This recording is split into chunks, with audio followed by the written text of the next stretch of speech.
오늘은 누나 부부와의 관계가 나빠질까봐 조카에게 매번 맞는 딸을 보고도 참다가 결국 시원하게 폭발한 한 아빠의 사연인데요. 함께 보시겠습니다. 안녕하십니까. 저는 못난 아빠입니다. 아빠가 처음이라 못난 짓을 했어도 스스로를 방어하려 하지만 정말 못난 아빠임을 인정합니다. 저에게는 7살, 5살 딸이 둘 있습니다. 저희 누나에게는 아들 둘이 있고요. 누나의 둘째와 우리 큰아이가 동갑입니다. 우리 큰아이는 애교도 많고 순한 편입니다. 반면에 누나의 아이들은 과격하고 예민하며 자기 뜻대로 안 되면 드러눕는 스타일이죠. 누나를 닮아서 그런 것 같기도 합니다. 우리 가족과 누나네가 본가에서 만나면 아이들은 함께 잘 놀곤 합니다. 본가가 서울 근교에 마당 있는 집이라 아이들이 마당에서 뛰어놀고 흙장난도 하죠. 그렇게 잘 놀다가도 주기적으로 우리 큰아이의 울음소리가 들립니다. 나가보면 둘째 조카가 때렸다고 합니다. 가끔 보면 조카는 우리 아이가 장난감을 안 준다고 때리고 자기 장난감을 만졌다고 손을 물거나 미끄럼틀에서 몸이 부딪혔다고 따귀를 때립니다. 휴, 정말 버라이어티하죠. 와이프는 나서기 좀 그렇다며 조용히 있고 제가 나서서 조카에게 싸우지 말라고 하면 조카는 기다렸다는 듯이 대성통곡을 합니다. 그럼 또 누나와 매형이 달려나옵니다. 그리고 자기 아이를 제가 때린 건 아닌가 하는 의심 어린 눈초리를 보내죠. 저는 그 시선이 부담스러워 우리 딸을 제쳐두고 조카를 달래기에 급급했습니다. 그러면 누나는 자기 아들을 데리고 가서 마음을 읽어준다며 부드럽게 위로합니다. 혼낼 일인데도 오히려 조카를 위로하더군요. 우리 큰아이뿐 아니라 둘째도 그 조카에게 맞거나 몰려서 울고 오는 일이 자주 있었습니다. 거의 30분에 한 번꼴로 울음소리가 들렸습니다. 문 안을 다녀오면 아이들 팔이나 허벅지에 조카에게 눌린 자국, 물린 자국이 생겼습니다.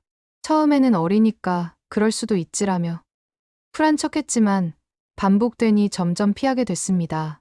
와이프도 우리 아이가 매번 맞고 우는 게 힘들었고 결국 부모님 생신이나 명절 외에는 누나네가 본가에 안 오는 날에만 저희가 갔습니다.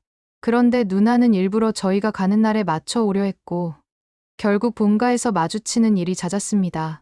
아이들이 5살, 3살 무렵이 되어서야 저는 조카가 우리 아이들을 물고 때리는 걸 보고 그런데도 누나와 매형이 아무 훈육도 하지 않는 걸 보며 분노를 느꼈습니다. 정말 멍청한 아빠였죠. 진작에 깨달았어야 했습니다. 저는 조심스럽게 누나와 매형에게 조카가 우리 딸을 때리는 걸 그만두게 해달라고 말했습니다. 하지만 그 말에도 아이들끼리 그럴 수도 있지라며 누나는 화를 냈습니다. 그래서 저는 또 머뭇거리며 그렇긴 하지라며 입을 다물었습니다. 정말 저를 머저리라 욕하셔도 됩니다. 그날 집에 와서 왜 당당하게 말하지 못했을까? 내 새끼 건드리지 말라고 왜 못했을까? 자책하며 잠을 이루지 못했습니다. 우리 큰아이가 5살 때 동생과 놀다가 장난감에 각막이 긁혀 응급실에 간 적이 있습니다. 각막에 살짝 상처가 났지만 심각하지 않아 그냥 두면 낫는다고 하셨습니다. 며칠 동안 눈에 안대를 하고 다녔는데요. 굳이 안 해도 되는데 아이가 누나야도 했잖아라며 자기도 안대를 하고 싶다고 해서 그렇게 했습니다. 그렇게 안대를 하고 본가에 갔습니다. 그날도 누나네가 왔습니다. 저는 또 조카가 우리 아이를 때릴까봐 긴장했죠. 그런데 조카가 우리 아이를 보자마자 눈이 없다, 괴물이다 하더군요. 누나는 역시 아무 말도 하지 않았습니다. 그래서 제가 조카에게 그런 말 하지 마라 했는데 조카가 눈 없는 괴물이다 하며 우리 아이 뺨을 때렸습니다. 정말 어이가 없었습니다. 그 순간 저는 이성을 잃었습니다. 그런데 누나는 조카를 구석으로 데려가더니 또 마음 읽어주기를 시작했습니다. 조카가 나는 괴물을 무찔렀어 하니까 누나는 그랬구나. 그래서 때린 거구나 이러더군요. 그 순간 저는 더 이상 참을 수 없었습니다. 이젠 안 되겠다 싶었죠. 저는 누나를 일으켜 세워 싸대기를 때렸습니다. 짝보다는 퍽에 가까운 소리가 났습니다. 이성이 완전히 끊어진 순간이었죠. 누나는 휘청거리며 뭐하는 짓이냐 하며 소리를 질렀습니다. 그래서 저는 아이를 정신이 상자로 만드는 괴물을 무찔렀다고 말했습니다.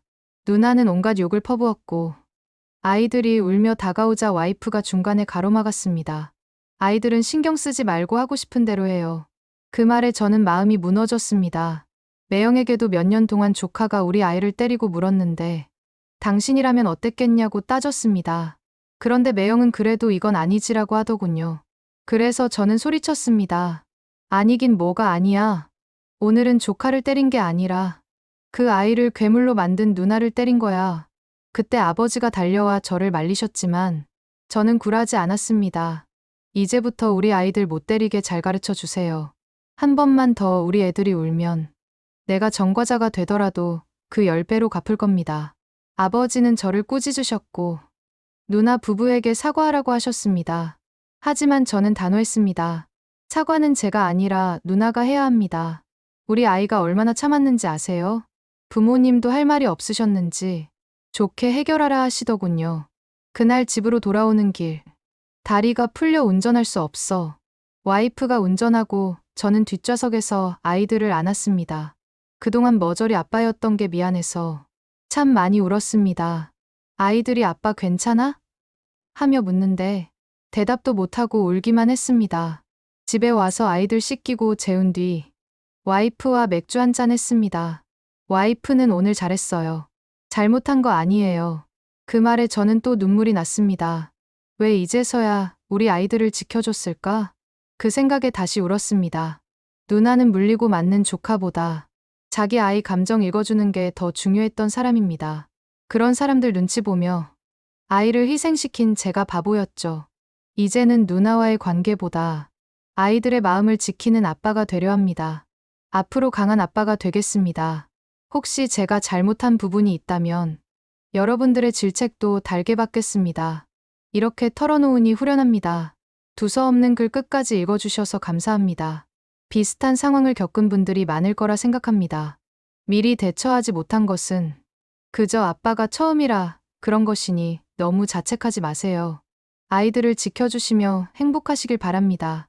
오늘의 사연은 여기까지입니다. 재미있으셨다면 좋아요와 구독 부탁드립니다.